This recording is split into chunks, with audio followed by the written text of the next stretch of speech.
Houseplanters, welcome back to Millennial Planter. I'm Marina, and if you have a thing for houseplants like I do, I suggest hitting the subscribe button because on this channel we talk about all the houseplant things.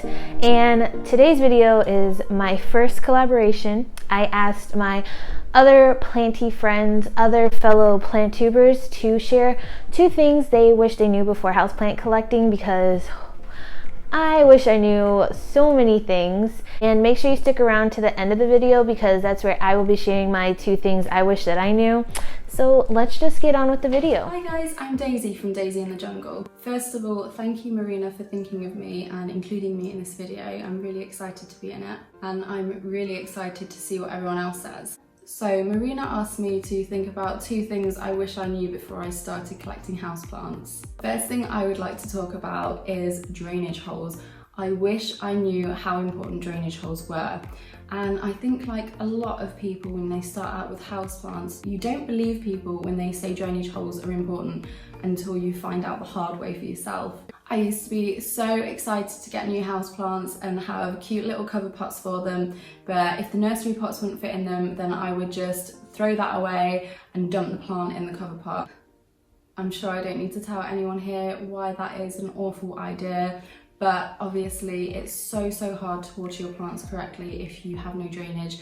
You really run the risk of overwatering as well as underwatering. The other thing that I wish I learned earlier on is to slow down. Don't know about you guys, but when I'm passionate about something, I really go in head first.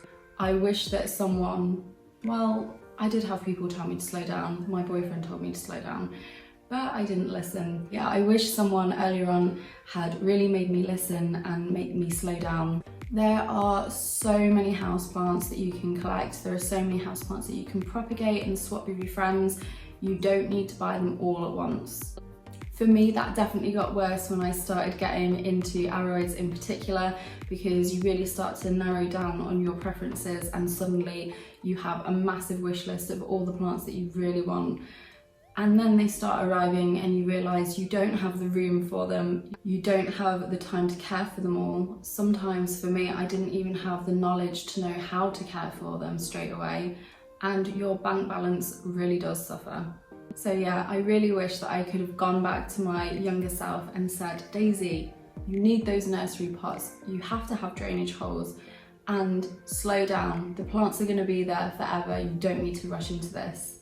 Thanks again, Marina, and I can't wait to see the finished video. Hello, my name is Sarah, also known as Juniper, and on my channel I talk all about plants, both indoors and out. I was so excited when Marina asked me to be a part of this collaboration. This is such an awesome idea. There are so many things I wish I knew before I got into houseplant collecting, and I'm really excited to share a couple of those with you. The first thing I wish I knew about houseplant collecting is how common pests really are. When I first got into houseplant collecting, I wasn't really thinking about pests. And the second part of that one is I wish I knew how to identify pests. I think a lot of times my plants had pests and I had no idea, or I wasn't able to see those first signs until it was too late and the plant was full of pests. Now I have over 250 houseplants, so pests are just an ongoing battle here. I honestly don't think there's really a time that I don't have pests on a plant. By the time I have one plant treated, then I'm finding signs on another one in a completely different room, different pests. So know that you are going to encounter houseplant pests and know the signs of the pests. But when you find that first pest, also know that it's not the end of the world. You're gonna make it through. Hopefully your plant will make it through, but you know what? If it doesn't, you're gonna learn for the next time.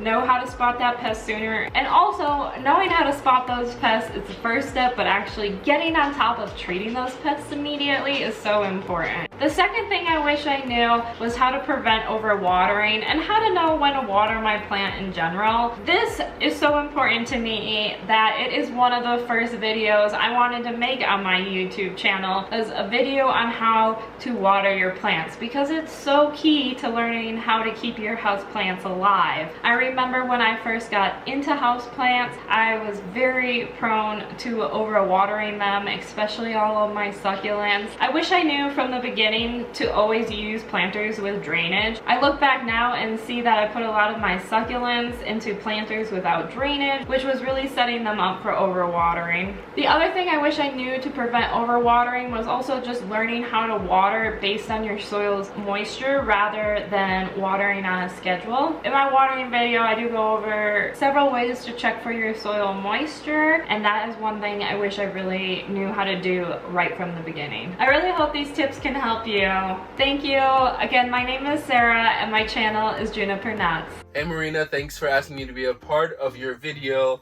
I am Matt. Welcome to my humble quarantine abode. I'm staying in the RV out back at the moment to stay away from family because of some coronavirus related things. I feel okay, don't worry. My channel is Thick Potter and I talk about plants. My upload schedule is a little uneasy, as Marina can attest. And Marina asked me to talk about 2 things that I wish that I knew before I got into plants. So, one thing that I do wish I knew was to pace myself, because at least for me, that plant addiction came on strong. I bought one succulent arrangement, and then I bought another succulent arrangement, and then I bought another succulent, and then I bought a lucky bamboo and a money tree and another succulent arrangement, a condensus pictus all at once, and then I bought another 6 plants. And all in rapid succession. And it got to the point where I was buying plants just because it was one that I didn't have yet. And it definitely caught up to me where it was a little overwhelming trying to maintain the care. As you get more plants, you get better at managing all of the different varieties and their different care, but there's definitely a point where I had more plants and I was ready to really maintain well. Now that I think about it, it's because I started out with succulents, which are really easy and they thrive on neglect. And then once I got into foliage houseplants, I was thinking that I could just have them and they'll all be beautiful and I barely have to do anything. They're just beautiful and make my life happy. And then one of them starts losing leaves, and then one of them starts getting burnt, and then one of them is really dry and you can tell it's sad, and then one of them... Oh no. So pacing myself with the plants that you're getting is definitely something that I wish I had known. I see that a lot of people will do that, where they'll get a bunch of plants and then eventually they get to the point where they're only getting the plants that they really like. It's better to get to that point earlier on so that you can get used to having different kinds without becoming a little overwhelmed. Especially when you have work, depending on your setup, and oh wait, I don't have a spot for this one, I only have limited lighting. All those things just pile on when you're new. The second thing that I really kind of wish that I had known about houseplants, it's not so much something that I didn't know, but something that I didn't consciously think of when I first purchased this item, and that is what organic fertilizer is. And this kind of ties into the pacing yourself a bit. When you're getting into plants, you learn the watering, soil needs, and then fertilizer and humidity and things like that are something that you kind of pick up as you go, depending on which plant you start with. I started with succulents and cacti. So at work, we have this bottle of succulent organic fertilizer. It's a liquid. It's covered in this green opaque plastic, so you can't really see the contents of the bottle, and then you have to peel it off in order to actually open and use the squirting mechanism. So I brought it home and I'm sitting there in my bedroom and I was like, oh, let me figure out how to use this, and I opened it up before I could read the instructions. It squirts a little bit, and then I very quickly realized that organic fertilizer is poop. You hear that they put cow manure in the garden and stuff? Well, same thing with your indoor plants. It's poop. So just be aware of that is something that you have to take into account. Usually, depending on what you're using, it's very, very, very small amounts. You're watering it down. Not the smell and stuff like that isn't really an issue, but accidentally squirting poop water on my desk in the middle of the night when I was just excited about my plants was something that I wish I could have avoided.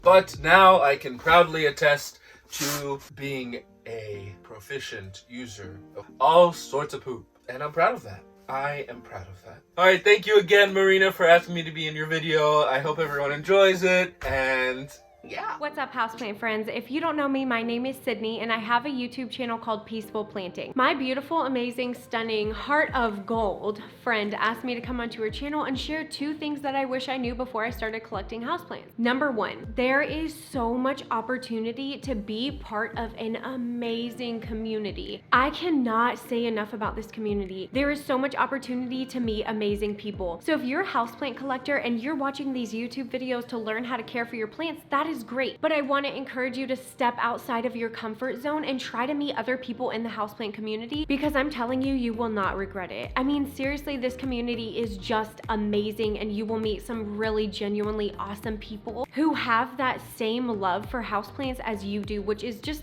you can't beat it. You really can't beat it. Okay, number 2, let's talk about time and money. I am currently at 170 plants and I know other people have like way larger collections than I do, but what I will say is that I have invested a ton of money on shelves, lights, pots. I didn't know how much money this would cost when I first started, which, how can I regret this? You know, obviously it does take money and I did not realize how much money I would be spending on my collection. So the other part to this is obviously time. Now, when I had 20 plants, it was really easy for me to just go around and water my plants and I was just loving it. Once you get up into that 100, I mean, I'm telling you, it becomes more time consuming. It really does. All that being said, collecting houseplants is amazing, but it is a responsibility. So just keep that in mind. So that is all I have for you. And if you were not a subscriber on my channel, it was lovely meeting you and I look forward to seeing you soon.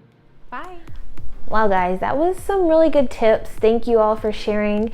And for me, the 2 things that I wish that I knew, I mean, where do I start really? So the 2 things I would say, the first one would be, and that is just to do your research, and that's just with anything. So let's say you have a wish list item, a wish list plant, and you find a grower that sells it, and you maybe don't know much about the grower, and the grower is offering this plant in the juvenile form, and you buy it for an insane amount of money, and lo and behold, you found out that it doesn't go for that price usually. Maybe the grower was just selling it, or the grower or the seller was just selling it at an insanely high price, which I see all the time. And then 2, you didn't realize that that's not even the plant that you wanted.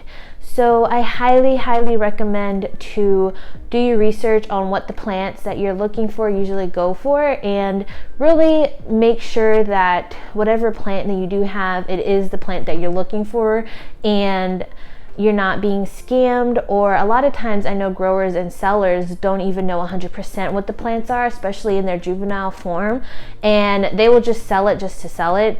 So just keep an eye and make sure you do your research to know what plant that you're getting, because you do not want to pay so much money for a plant that's not even the one that you want. And along with doing your research, definitely research where your plants come from, because knowing where they come from really helps with knowing and understanding their care, and that's just the most important thing, because we want to bring them into our house and we want them to thrive and we want them to be happy and to grow, and a lot of that just comes from knowing and understanding the environment in which they're supposed to be in. And the second tip that I have is probably my biggest tip, and that is, don't ever take anybody's advice as Bible. I always say this in my care videos and in a lot of other videos. Just take everybody's advice with a grain of salt, because at the end of the day, my environment is very different from your environment, and even if we're in the same growing zone, or if you live down the street from me, our houses are still going to have very different temperatures and very different humidity levels even. So, you know, just if something doesn't work for you, just try something else. Houseplant collecting and caring for houseplants in general is just a trial and error, and not everything people say is going to work for you. And I think that's the best part and the most fun part about collecting houseplants, is because you're always just trying to find your groove and learning new ways to take care of houseplants and trying to meet everybody's requirements, even though everything is so different. So it's kind of like a little fun challenge in that way, and that's something I really love about it also. And that wraps it up, houseplanters. I hope you all enjoyed listening to all of our tips for you and what we wish we knew, and I would really love to hear what you wish you knew before. Leave it in the comments below. I think that'll be a fun little conversation to have with each other. I hope you all give this video a thumbs up, And most importantly, I hope you all are staying safe and staying sane and staying healthy. And I will see you in my next video. Bye.